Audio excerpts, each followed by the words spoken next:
بسم اللہ الرحمن الرحیم۔ ایگری سلوشن کے پلیٹ فارم سے ہماری پہچان خوشحال کسان کے سلوگن کے ساتھ آج کی گفتگو کا آغاز کرتے ہیں۔ آج کی گفتگو کا موضوع ہے کہ گندم کی فصل میں کھادوں پر اثر انداز ہونے والے عوامل کون کون سے ہیں۔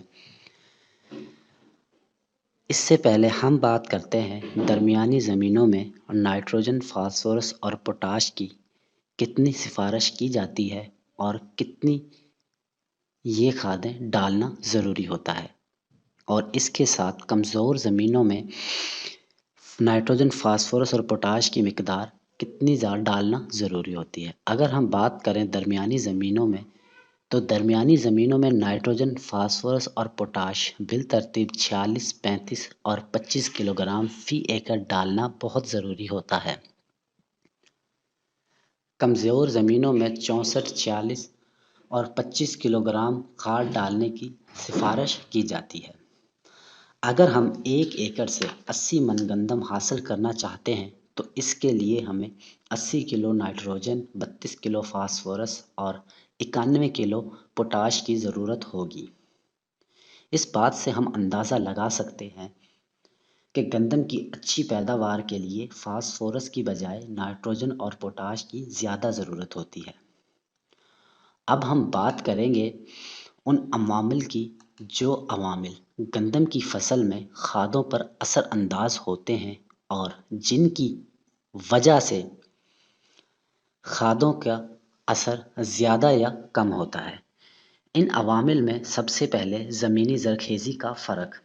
قدرتی طور پر زیادہ زرخیز زمینوں میں کم کھاد کی ضرورت ہوتی ہے، جبکہ کم زرخیز زمینوں میں زیادہ کھادیں ڈالنے کی ضرورت ہوگی۔ اس کے بعد ہے زمینی بافت کا فرق۔ ریتلی اور ہلکی مہرا زمینوں میں زیادہ مقدار میں اور بار بار کھاد ڈالنے کی ضرورت ہوتی ہے، جبکہ بھاری زمینوں میں اس کی ضرورت قدرے کم ہو جاتی ہے۔ زمینی صحت کا فرق۔ کلراٹھی زمینوں میں زیادہ مقدار میں اور کئی بار کھادیں ڈالنے کی ضرورت ہوتی ہے، جبکہ اچھی اور درمیانی زمینوں میں اس کی ضرورت قدرے کم ہوتی ہے۔ اس کے بعد ہم بات کریں گے وقت کاشت کا فرق۔ اگر گندم اگیتی کاشت کی گئی ہے یا ٹائم پر کاشت کی ہے تو اسے کھاد کی ضرورت کم ہوگی، لیکن اگر گندم لیٹ کاشت کی گئی ہے تو اسے کھاد کی زیادہ ضرورت ہوگی۔ اب ہم بات کریں گے فصلی پریشر اور ترتیب کا فرق۔ اگر یک بعد دیگر فصلوں کی کاشت جاری رکھی جائے اور زمین کو خالی نہ چھوڑا جائے تو ہمیں ہر فصل میں بالخصوص گندم میں زیادہ کھادیں ڈالنے کی ضرورت ہوتی ہے۔ اس کے بعد ہم بات کرتے ہیں طریقہ استعمال کا فرق۔ گندم کی لائنوں کے ساتھ ساتھ کھاد ڈالنے سے کھاد کی مقدار کم استعمال ہوگی، جبکہ پورا کھیت میں چھٹے کرنے کی صورت میں زیادہ کھاد کی ضرورت ہوگی۔ اب ہم بات کرتے ہیں طریقہ کاشت کا فرق۔ ڈرل سے کاشت کی صورت میں کھاد کی کم مقدار کی ضرورت ہوتی ہے، جبکہ بیج کا چھٹا کرنے کی صورت میں زیادہ کھاد کی ضرورت ہوتی ہے۔ دھان کے بعد زیرو ٹلیج کے طریقے سے کاشتہ گندم کے بیج کے ساتھ ہی کھاد ڈالی جاتی ہے، جو فصل کو زیادہ سے زیادہ دستیاب ہوتی ہے۔ اس کے برعکس اگر چھٹا کر کے 3-4 من کھاد ہزاروں من مٹی میں ملا دی جائے تو اس کی افادیت بہت ہی کم ہو جاتی ہے۔ اس کے بعد ہم بات کریں گے بارش اور آب و ہوا کا فرق۔ زیادہ گرم اور مرطوب حالات میں عموماً زیادہ کھاد کی ضرورت ہوتی ہے، جبکہ درمیانے اور سرد خشک آب و ہوا میں اور جہاں مناسب بارش کا امکان یقینی ہو، کھاد کی مقدار کم استعمال ہوتی ہے۔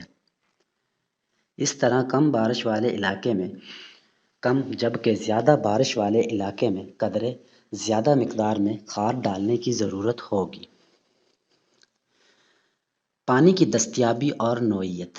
اگر نہری پانی وافر مقدار میں دستیاب ہو تو بہت سی فصلوں کے لیے کھاد کی مقدار کم استعمال ہوتی ہے، جبکہ پانی کی کم دستیابی کی صورت میں کھاد کی مقدار زیادہ استعمال ہوتی ہے۔ اگر شہروں کے سیوریج کا پانی زیر استعمال ہو تو بھی کھادوں کا استعمال کم ہوتا ہے۔ مسلسل ٹیوب ویل سے سیراب ہونے والی زمینوں میں اکثر زیادہ کھاد کی ضرورت ہوتی ہے، جبکہ نہری پانی کی صورت میں بعض کھادوں کی کم مقدار استعمال کی جاتی ہے۔ اس کے بعد جڑی بوٹیوں اور زہریں۔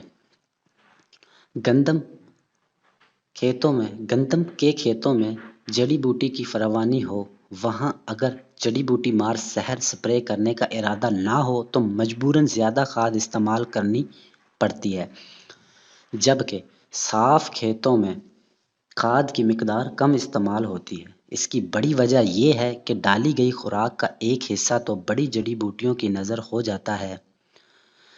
بعض زہریں گندم کا قد اور فالتو شگوفے بنانے سے روکتی ہیں، چنانچہ جس گندم نے آئسوپروٹان یا ایفینیٹی استعمال کی گئی ہو وہ زیادہ سے زیادہ کھاد برداشت کر سکتی ہے۔ یہ زہر گندم کو بطور خوراک بھی دستیاب ہوتی ہے، اس لیے ایسی صورت میں قدرے کم یوریا کھاد سے بھی کام چلایا جا سکتا ہے۔ اس کے بعد ہم بات کریں گے اقسام کی نوعیت۔ گندم کی بعض اقسام کی پیداواری صلاحیت چونکہ زیادہ ہوتی ہے، اس لیے وہ زیادہ کھاد طلب کرتی ہیں۔ فیصل آباد 2008، پنجاب 2011 زیادہ خوراک طلب کرنے والی اقسام میں شامل ہوتی ہیں۔ اب ہم بات کریں گے نامیاتی کھادوں کا استعمال۔ روڑی یا کمپوسٹ استعمال کرنے کی صورت میں کھادوں خصوصاً یوریا کا استعمال 10 تا 20% کم ہو جاتا ہے۔ روڑی کی نوعیت اور مقدار کی مناسبت سے کیمیائی کھادوں کی مقدار میں کمی بیشی کی جا سکتی ہے۔ اس کے بعد فصلی ترتیب یعنی کراپ روٹیشن۔ جس فصلی ترتیب میں سبزیات، کماد، مکئی اور آلو جیسی فصلیں شامل ہوں وہاں زیادہ کھاد کی ضرورت ہوگی۔ اسی طرح برسیم اور پھلی دار فصلوں کے بعد والی فصل کو 30 سے 50% تک کم نائٹروجن کی ضرورت ہوتی ہے۔ کماد کے بعد گندم کی کاشت اکثر لیٹ ہو جاتی ہے، جن کے نتیجے میں گندم کی پیداوار اکثر کم دستیاب ہوتی ہے۔ بہتر پیداوار کے لیے زیادہ کھادیں ڈالنے کی سفارش کی جاتی ہے۔ اس لیے کاشتکاروں کو چاہیے کہ اپنے حالات، آب و ہوا، طریقہ استعمال، زمین کا زرخیزی، زمین کی بافت اور ایسے دیگر اہم عوامل پر نظر انداز نہ کرتے ہوئے کھادوں کا استعمال کریں تاکہ اپنی پیداوار میں اچھی طرح اضافہ کر سکیں۔ اگر آپ کو ہماری یہ ویڈیو پسند آئی تو اسے لائک کیجئے، شیئر کیجئے اور ہمارے چینل کو سبسکرائب کریں تاکہ آنے والے ویڈیوز کے نوٹیفیکیشن آپ کو آسانی کے ساتھ ملتے رہیں۔ والسلام۔